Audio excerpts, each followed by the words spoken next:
Having trouble with RCS on your Metro by T-Mobile phone using Google Messages?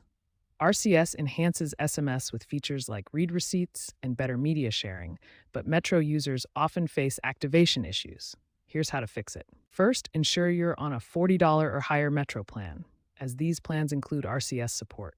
Next, toggle airplane mode on and off to refresh your connection.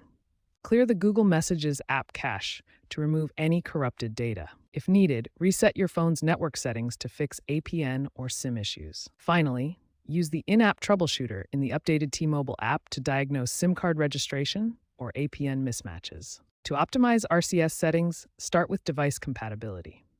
Ensure you're running Android 5.0 or higher with Google Play services installed. Open Google Messages, tap your profile icon, go to Messages Settings, then RCS Chats to check your connection status. If it shows can't connect, toggle RCS off and back on to force reconnection. Enable VoLTE and Wi-Fi calling in your phone's settings, as these are essential for RCS functionality. Go to Settings, Network and Internet, Wi-Fi calling, and turn it on for better RCS support. Grant Google Messages access to contacts and SMS in app permissions. For Metro users, manually update APN settings by adding rcs.net in network configurations.